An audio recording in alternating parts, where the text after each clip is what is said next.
Hey BookTube, Chelsea's Reads here. So, here we go. As I said last week, this is actually my last week doing a weekly video, because quarantine's kind of over right now. Not that coronavirus isn't here, like I'm still going to be taking precautions and stuff, but I'm going to be doing a lot more. It's summertime. So this is going to be my last weekly video. Instead, we're going to go back to monthly wrap-ups and hauls. So at the end of this month, I'm actually going to do a favorite books of the year so far, because we're at that 6-month mark, and I will do a wrap-up of these last couple weeks of June, because I'm sure you're all dying to know. So thank you for those of you who have stuck with me through the beginning of this, or have gone back and watched the old ones. So this video is just going to be much like our other ones. We're going to do a quick haul, and we're going to do a wrap-up. Actually, the haul is bigger than the wrap-up for the week, so that's another reason why I am ending these weekly ones. It's just becoming more of a rush to finish books in order to have stuff to talk about on a weekly basis. So I think I'll have more to talk about monthly than I will weekly. Alright, so let's start with the haul. So Barnes & Noble opened up this week, so of course I had to go, and the first book that I bought was Black Flamingo by Dean Atta. This is about a African-American man who wants to be, I don't know if he's trans actually. This is about drag.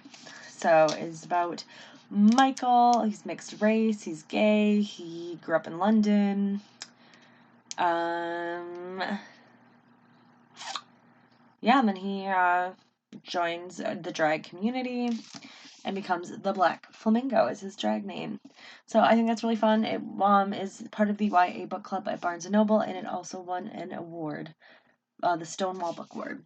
The only thing I'm a little bit skeptical about that I didn't know before I picked it up is it's actually written in verse, or free verse, and I hate that in books, but I haven't really read much queer fiction, and that's something I want to change this year, or for the second half of the year, and I really like watching RuPaul's Drag Race, and I've been pretty active in the drag community as liaisons at shows and stuff, so I was really excited to see this YA interpretation of that kind of story.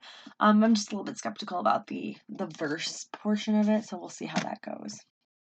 The other book that I picked up at Barnes & Noble is a little bit controversial. It is Rodham by Curtis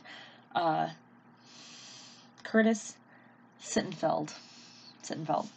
It is a fictional story about Hillary Rodham Clinton, except for it takes on if Hillary had not married Bill when he proposed to her for the third time. If she actually had said no, what would her life have been like?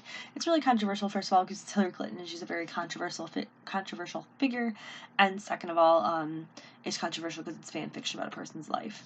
Let's think about the 2016 elections. I know it's really dark and really hard to think about that, but woof, what a time. I was never really a Hillary fan, even then. Not that, oh gosh, I don't know. I don't want to talk about politics. I'm gonna dig myself a hole. But I was never a particular fan of Hillary's politics.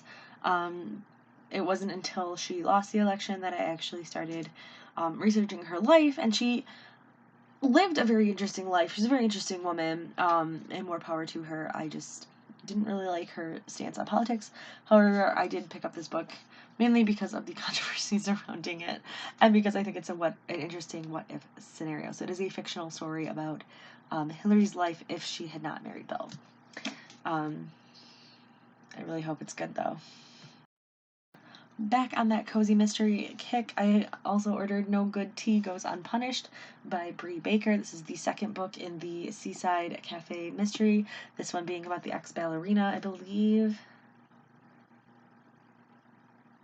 I think she's an ex-ballerina that goes back to her New England town. She sells iced tea. She has an iced tea stand, and all these, bad things happen that are somehow connected to her shop, hence the cozy mystery formula. So it's actually the second book that I had skipped because Amazon didn't have it. It's apparently in a reprint, so I had to order it from Barnes & Noble, which is fine because I prefer Barnes & Noble to Amazon anyway. This next book is also a cozy mystery. I bought it used because it's another one that I believe is out of print, and it's called A Slice of Murder by Chris Cavender. It is the first book in the Pizza Lovers mystery series. I really am like on a cozy mystery buying kick right now, and I like pizza, so that was this one. So much like the formula, it takes place in a small North Carolina town, it looks like. It's about a woman who has a broken heart. And obviously someone ends up dead when she's delivering a pizza. So it doesn't seem like she left and came back. It just sounds like she's just working at a pizza factory and stuff happens. But like the same formula, small town. And it's centered around a pizza restaurant this time. I have a couple others from the series coming. I'm a little bit bummed that this one is in such rough shape. It is water damaged. The spine is completely broken. But you know, that will hopefully not take away from the enjoyment of the book. The last book that I got this week is also used but in much better condition. It's Under the Lights by Abby Glines. This is the follow-up to the Until Friday Night book that I ended up loving this year. I have heard that this one is not as good. So Under the Lights actually follows two different characters in the same town. So it's about the football team, football star. This one's about Gretchen, I think her name is. No, it's about Brady and Willa. So, and Gunner, that's my word, I got Gretchen. But something happened with Willa that kind of makes her this outcast, and it just follows two more of the football players, and it's their story with Willa, Gunner, and Brady. And I really like the first one, so I'm really hoping that this one is still enjoyable, though I've seen from reviews it's not as good. But I really thought I would hate Until Friday Night, and it ended up being one of my favorite books this year. So I do have the rest of the books on my Amazon wish list, so hopefully I will be purchasing those soon and continuing the series, and I hope they do end up living up to that first one's hype. So as for what I read this week, I'm going to try not to get too ranty because there's a couple in here that are like really ranty. So we'll start with Squire by Squire. Oh my gosh, is that my weird accent coming out? Squire by Tamora Pierce. This is the third book in the Protector of the Small Quartet. This quartet follows Kelladry of Midland. She wanted to be a knight now that it is allowed in the Kingdom of Tortal for females to become knights. However, she's the first female that's not Alana, so she's like the first actual female going through. Like Alana had to be dressed as a boy, like was in disguise and stuff. So in this one, Kelladry was worried because nobody wanted her as a squire, but then Lord Raoul ends up taking her on as a squire, and he's like this legendary knight, so he teaches her how to joust and how to be patient, I guess. I don't know. So here's the things. I only give this one 3 stars because it's not like it's not bad. It's just these books are still boring. This one's a lot thicker than the first 2 books were, and it was just like get to the point already. Joran, her high school or her bully from when she was a page, is still causing trouble for her because he doesn't want her to become a knight. She's just determined to get her shield, so even though she had feelings for Cleon, Dom, and Neil throughout the course of this book, she decides to concentrate on becoming a knight and not having boys distract her from that. And then she has to face her trials in the chamber, and that's about it for this one. Her ordeal. The trials were for pages. Ordeal is for squires. It's just like not as good as the first 2 series in Tortal, which was The Immortals' War and Song of the Lioness. Had more of an overarching plot. This one does not. It's just boring. It's just going through the paces, I guess. So, not my favorite Tamora Pierce series, even though it was when I was younger. I mean, this is a reread. So I still give it 3 stars because it's okay. Like, Kel is fine. She's a cool heroine, but she's boring. The next book I read this week was actually one that I finished last night because I couldn't put it down, and it was actually a surprise. 4.5 stars, and it is The Life and Lives of Elvis Percival Wulfric Brian Dumbledore by Irvin Cutman. I don't know. Okay, Irvin was a guest on the MuggleCast podcast at one point, and he talked about writing this book. And I just remember kept refreshing, like every day until this was published. I didn't really know what it was. Like, obviously I knew it was going to be about Dumbledore. It's not very long at all. Like I said, I read it in a day because it was just, I couldn't put it down. So actually what this is an analysis of Dumbledore's character throughout all the books and how he is a mastermind. How he masterminded all the events. It's very well researched. There's a bunch of cross-references to other Harry Potter essays. This is you know, a gigantic essay basically, but is well, like I said, very well researched, put together. Irvin admits to some of his biases in there and does look past his biases to really give a good critical look at Dumbledore as a character. And it shows kind of how he went from kindly old headmaster to the chess player puppet master that we know that he ends up in the seventh book. So I give this 4.5 stars, just because it does get a little bit like redundant. Like he keeps pointing out the Machiavelli Prince connection, but he does it like a lot. So I was like, okay, we get it. But other than that, like I said, it was really good for any Harry Potter fans out there. Like I am not a Dumbledore fan, but he does a very good job of not villainizing him, but also being very scrutinous of the character. And it was just very thorough, and I really enjoyed it. And actually, I bookmarked a lot of the essays that he references in here, and I'll be reading them as well. I saved the 2 worst for last. First up, we're going to talk about Bittersweet Dreams by V.C. Andrews. This is way beyond her death, so this is very clearly Andrew Niederman. He can't even claim that these are based off of outlines of hers because this is like a 2016 publication. It wasn't that long ago that it was published. I promised myself I wouldn't do this. 2015. So this is about Mayfair Cummings. She's a girl with a very high IQ. I think it's at like 180 or something. I don't know. I remember like the number wasn't accurately researched. I don't know. I mean, not like it's like not a low IQ, but it's not like as like they're talking like she's a genius. But because she's been so smart, she kind of has no friends because apparently she never learned to socialize. I didn't really quite get that. But she doesn't get along at school. There's these rumors that she's a lesbian, so they pull her out of gym class. She ends up having sex with her sister's teacher. But what bothered me, well, first of all, that she is only 16. She had a sexual relationship with a teacher. But the fact that Mayfair isn't, like, they keep saying how smart she is, but she doesn't really know how to talk to people. It kind of was like she was an alien almost, or a robot that didn't understand human interaction. Like, she was just very literal. Like, her father tells her, he goes, oh, the school called. She goes, I think you mean somebody from the school called, because I don't think schools can call you. They're inanimate objects. Like, you're just being a bitch at that point, or you're stupid. Like, I don't understand. I don't really like stories about teenagers hooking up with their teachers. It makes me uncomfortable as a teacher. And I don't think that's the kind of stuff we should be promoting, because then later in the story you find out that Mayfair's younger stepsister, who is only 13, is also being groomed and trying to be seduced by the same teacher, and that's absolutely disgusting.